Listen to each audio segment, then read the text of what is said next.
Thank you very much. Welcome into the Curious Cat Show. This is Lucky Cat Wisdom. I'm your host, LK, also known as Lucky Cat. Well, I thought it would be a great time for us to start a series, something we haven't done before. And I was looking for a place to start, and I thought, what better place to start than with the parables of Jesus in the Bible? We're going to take a look at some of these parables from a metaphysical standpoint and see if maybe we can learn something new or see a different perspective. Now, many of you may already be familiar with these parables, and some of you may not. Whether you're familiar with the parables or not, I just invite you to stick around, stick and stay, scratch and play here on the Curious Cat Show as we take a look at some of these parables. And really my hope and desire is that you see something that you can actually bring into your life that will actually help to make your life better. That's really all the Curious Cat Show is about, is helping you have a better life. So we'll be doing a metaphysical lesson on Matthew 13, 1 through 9. I'm going to be reading out of the New Revised Standard Version of the Bible. So you don't have to have a Bible to be a part of this discussion. You may be someone who doesn't read the Bible. That's fine. You don't have to be a Bible reader, Bible believer even. That's not even necessary to gain some wisdom from some of the teachings of one of the great masters, Jesus. The Bible says in Matthew 13, beginning at verse 1, that same day Jesus went out of the house and sat beside the sea. Such great crowds gathered around him that he got into a boat and sat there while the whole crowd stood on the beach. And he told them many things in parables, saying, Listen, a sower went out to sow, and as he sowed, some seed fell on the path, and the birds came and ate them up. Other seeds fell on rocky ground, where they did not have much soil, and they sprang up quickly, since they had no depth of soil. But when the sun rose, they were scorched, and since they had no root, they withered away. Other seeds fell among thorns, and the thorns grew up and choked them.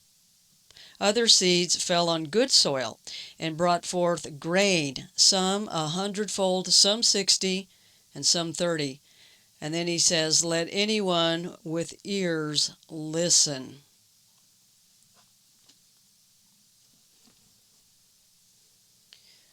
So let's begin by understanding what this passage is not about. First of all, it is not about farming the soil or seeds per se. That would be a literal interpretation of the parable. But it's about 4 states of consciousness, or our soul's inner terrain. It shows how the divine is attempting to plant truth, or to show its very self within each one of us. Let's begin with this parable and do some explaining. The sower, the one who is going out to sow the seed,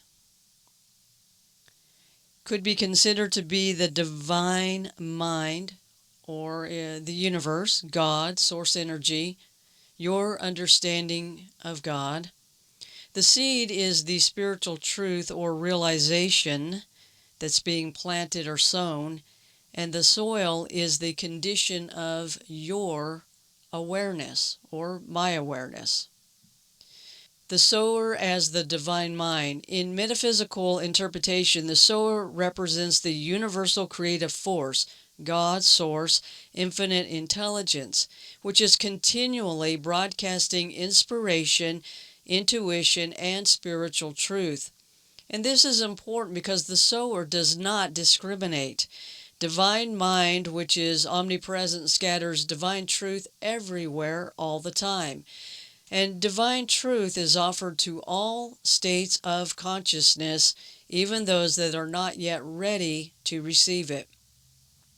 What this practically means for us is that we are never cut off from spiritual insight.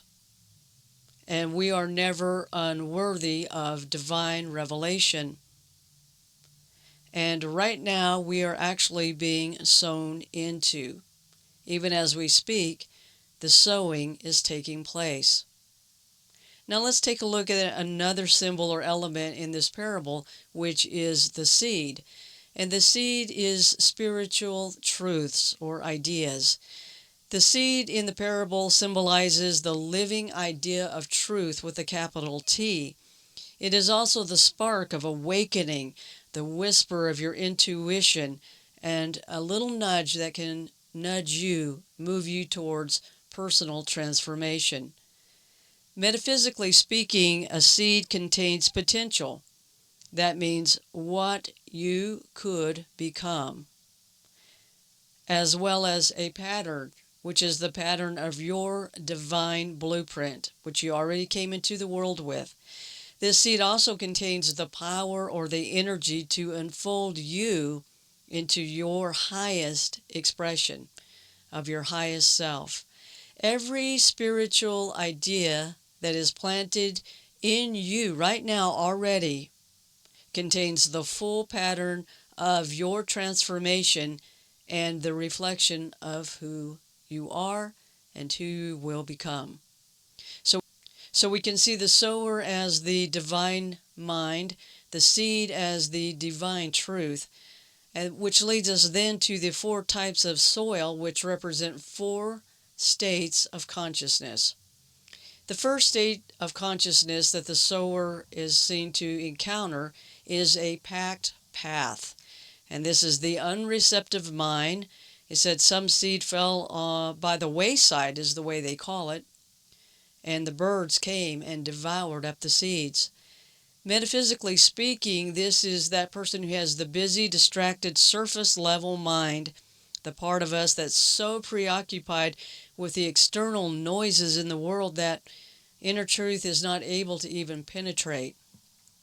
Now, the birds in the parable represent those fleeting thoughts, the anxieties, and habitual mental chatter that snatch away any kind of an insight before it even has a chance to take root. And this is the consciousness that is unwilling to take time to do the inner work. They're just too overwhelmed to hear or retain the truth in this seed. Or, unfortunately, many folks in this category are just stuck in survival mode. Now, Mary was an exhausted caregiver, and she worked 2 jobs and cared for her aging mother. Her days would start before sunrise and end long after dark, and she was constantly juggling the bills and appointments, and she was just flat out exhausted. But she was also unwilling to take the time to do any kind of inner work. And when friends would suggest maybe journaling or trying medication or meditation, maybe she needed medication, I don't know.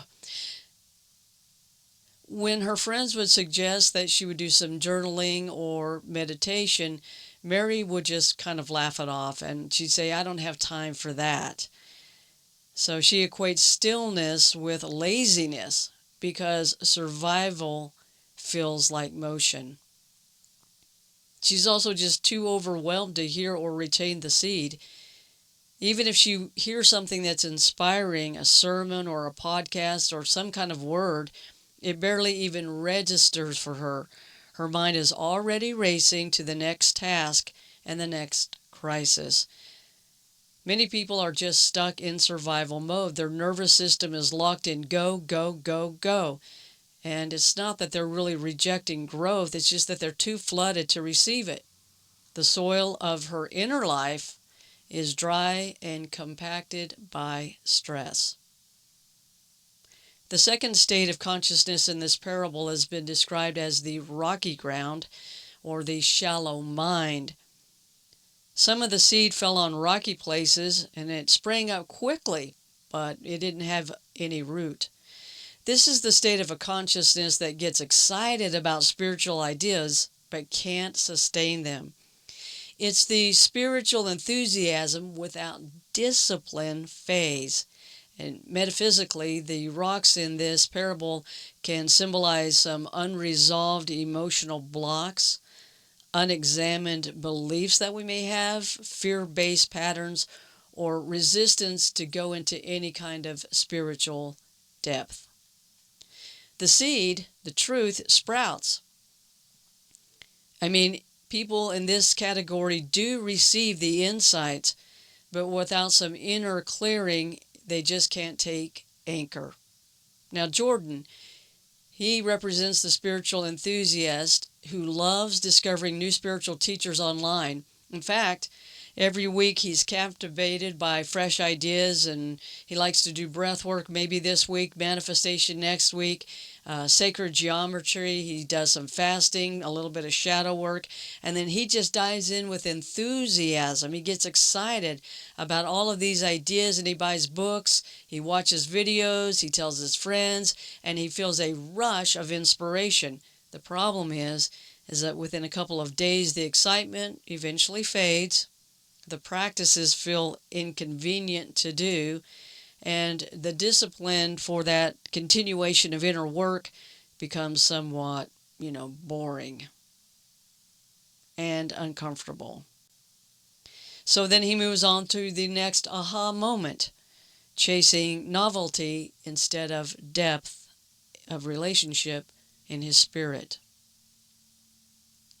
So the underlining dynamic with the Jordan soil is that it's shallow. It's rich on the surface, but rocky underneath. His enthusiasm sprouts quickly, but without roots of patience and consistency, the growth withers when life gets busy or uncomfortable.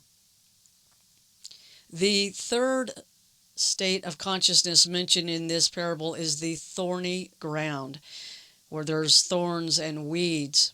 This is considered to be the divided mind. Parable says that some of this seed and truth fell among thorns, and the thorns grew up and choked them. This is the consciousness that receives truth, but it's entangled with so many competing priorities. And some of these thorns that are growing and choking out the seed are things like attachments to people, places, and things, cravings, ego-driven desires. Perhaps it's the need for approval or a fear of missing out on what's going on in the world, the pull of all kinds of material concerns in their life. And even though the spiritual seed or idea is present in them, it's suffocated simply by all of the demands of the outer world. And this is a mind, this consciousness, this mind consciousness on the thorny ground says, well, I want spiritual growth, but I also want control, I want comfort, and I want certainty. An example of this is a young man named Daniel. He was a well-meaning professional who loved attending his weekly spiritual study group. Every time he hears a meaningful teaching, it resonates deeply. He nods, he takes notes even, and he even feels a little convicted in a good way. The seed absolutely lands in Daniel's heart, but his life is crowded. There's too many competing priorities. His career pressure, he's climbing the corporate ladder, he's constantly managing deadlines, networking, and staying up late at the office, and he tells himself, once things slow down, once I can slow down or maybe even retire, I'll really focus on my own personal growth, my own spiritual growth. And then there's also the priority of social commitments. His weekends are packed with outings and events and obligation, and he doesn't want to disappoint anyone, so he says yes to everything. Another competing priority for this young man is digital distractions.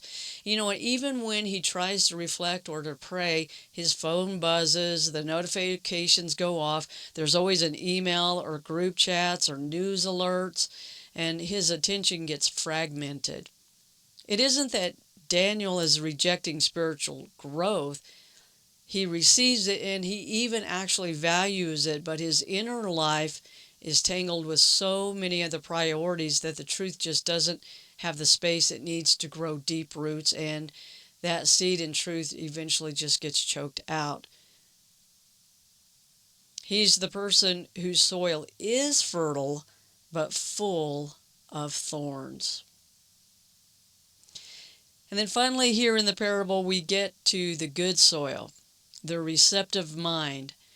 Scripture says, and Jesus told the story, that some of the seed that was thrown out there by the sower actually landed on good soil, and it produced a result. It brought out fruitage and a crop, some 30, some 60, and some 100-fold. It was so productive.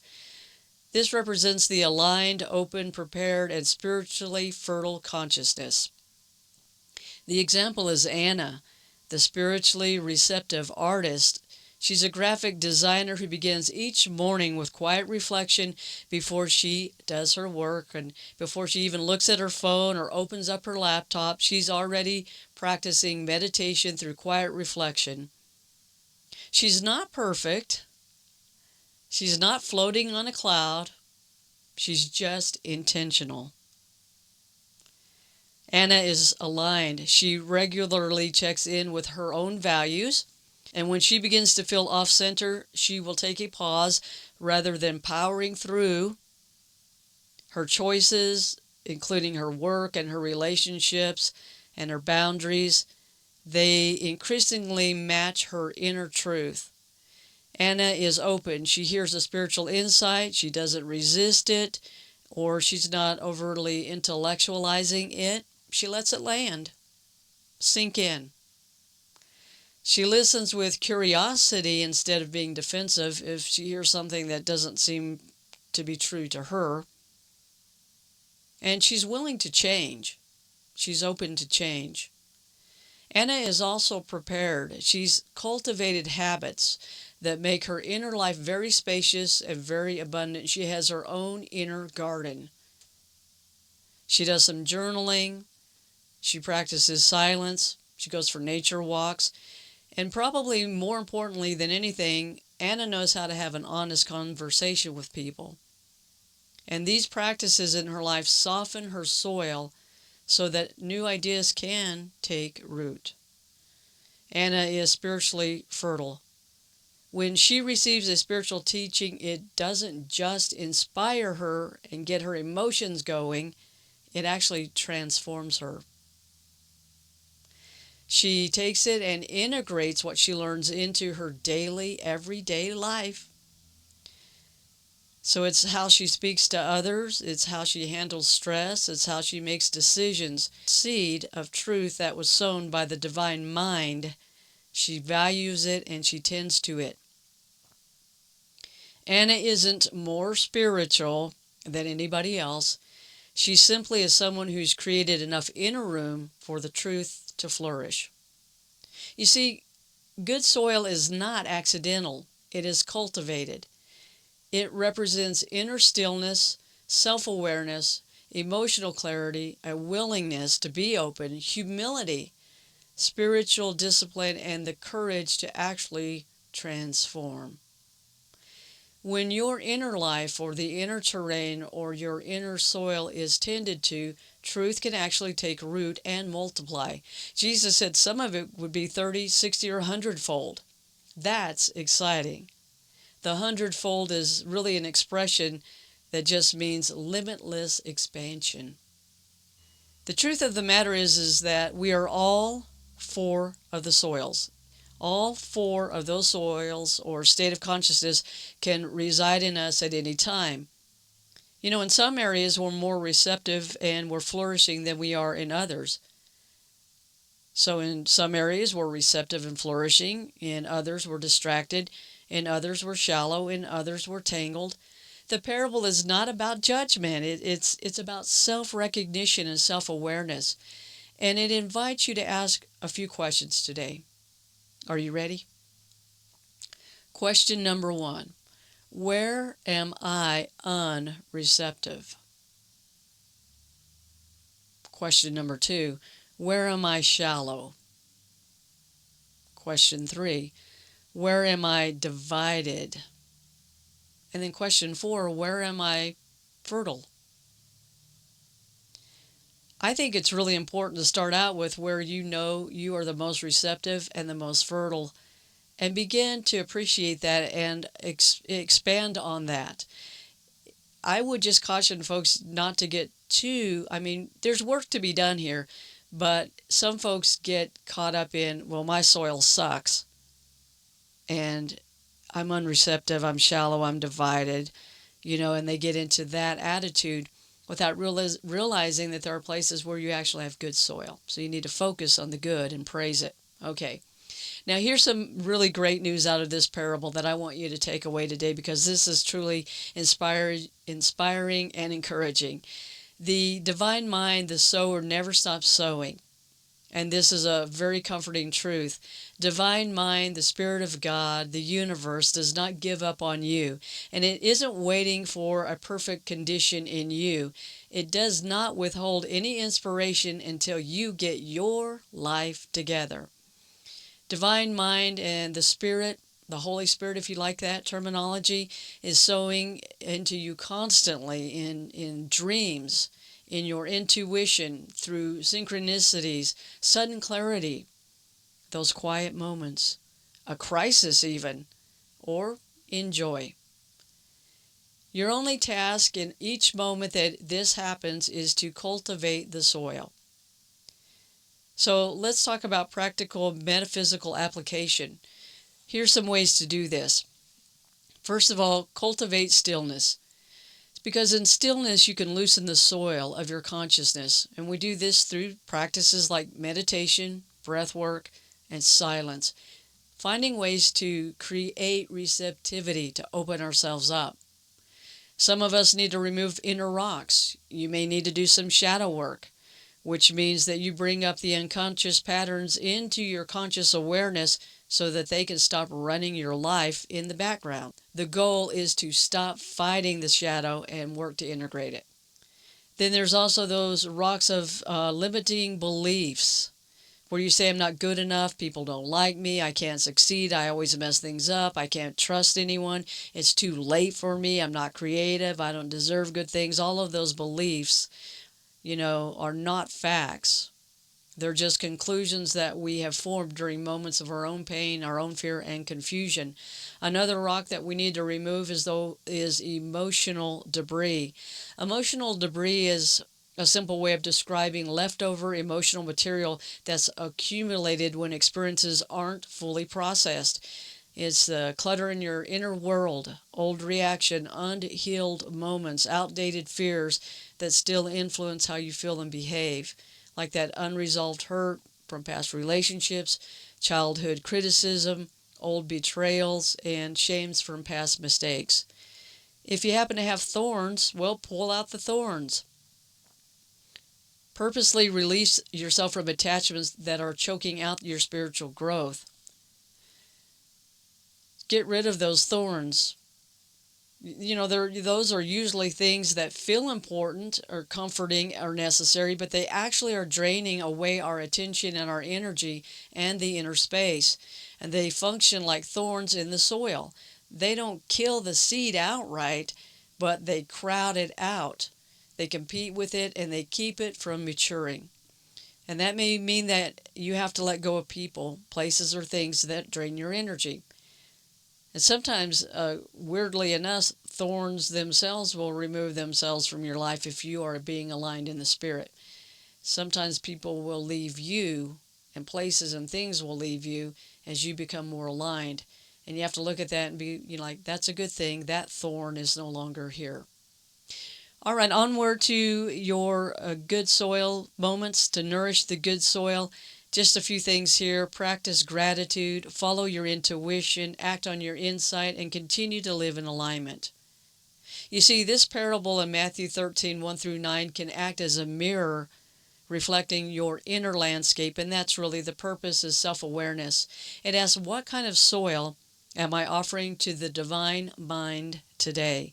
And it reassures us that whatever the answer may be, whether I'm on the packed path, whether I'm rocky ground or thorny ground or even good soil, it really asks us, this. What are we doing with the seed? It also reminds us that more seeds are coming along the way. So that is a metaphysical look at the parable of Jesus in Matthew 13, 1 through 9. I'm going to continue to take a look at more parables, and as we go, we're going to begin to grow and increase in consciousness awareness of Christ consciousness awareness through the parables. Now, this first parable is extremely important because it is kind of the foundation that really all the rest are built upon. At the conclusion of this parable, Jesus said, "Let him who has ears hear what the Spirit is trying to say." Pay attention to this very first parable, because no other parable, no other spiritual teaching is going to do any good if you are still packed path, or if you're still rocky ground, or if you still have too many thorns in your life. You need to begin right now, before we go into the rest of our lessons, to cultivate your soil and prepare and get ready. Much seed will be coming out. Divine truth will be coming out to you, being thrown out there on the ground. I can do all I can do. Spirit can do all the Spirit can do. But there is a personal responsibility going forward for you to take a look inside and see where you are in this parable. What is your state of consciousness going forward as you begin to join me in this series, if you choose to do so? I really invite you right now to take this first parable to heart, to bring it in, so that you can begin to prepare yourself, so that the seed that comes out and the truth that comes out will not just simply fall on the path by the wayside, that it won't encounter the rocks, and that it will not encounter the thorns, but actually be able to accomplish something. Thank you for joining the Curious Cat Show and Lucky Cat Wisdom as we dive into some of the parables of Jesus. Remember to do what you can with what you have where you are, and like and subscribe to the Curious Cat Show. Remember this, my friends, we are the only one that curious cats ask for by name.